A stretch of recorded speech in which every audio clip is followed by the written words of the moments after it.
G20 की 18वीं summit इस साल 9 और 10 सितंबर को दिल्ली में होने जा रही है। इस साल भारत पहली बार G20 की मेजबानी करने जा रहा है।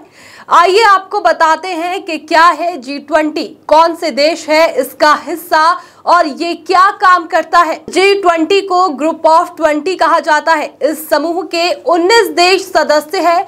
ग्रुप का 20वां सदस्य यूरोपीय संघ है। इस सम्मेलन में ग्रुप के सदस्य देशों के राष्ट्राध्यक्षों को बुलाया जाता है और कुछ अन्य देशों को भी बुलाया जाता है।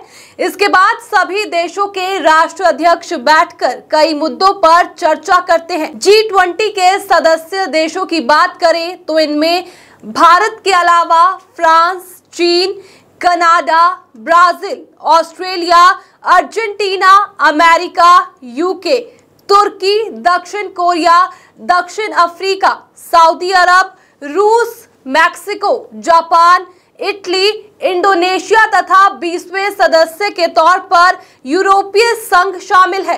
ये संगठन कैसे बना ये जानना भी महत्वपूर्ण है। शुरुआत में America, Canada, Germany, Italy, France, Japan और ब्रिटेन देशों का एक G7 ग्रुप था। इसी ग्रुप का विस्तार G20 को माना जाता है।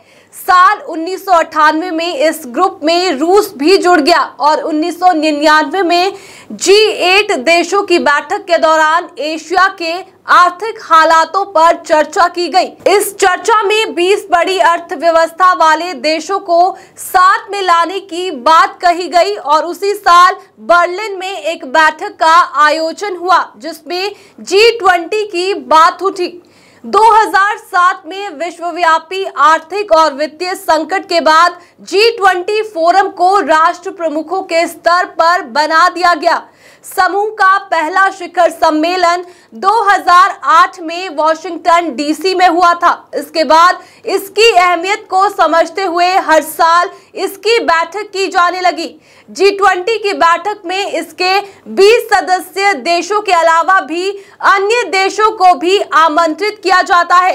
भारत ने इस साल 9 देशों को आमंत्रित किया है। ये देश है बांग्लादेश, मिस्र, Mauritius, Netherlands, Nigeria, Oman, Singapore, Spain और यूएई। इसके अलावा United Nations, International Monetary Fund, World Bank, World Health Organization, World Trade Organization जैसे संगठन G20 में नियमित रूप से आमंत्रित किए जाते हैं। G20 का मूल एजेंडा आर्थिक सहयोग और वित्तीय स्थिरता का है, लेकिन समय के साथ व्यापार, जलवायु परिवर्तन, सस्टेनेबल डेवलपमेंट, स्वास्थ्य, कृषि और भ्रष्टाचार विरोधी एजेंडा भी इसमें शामिल कर लिया गया है।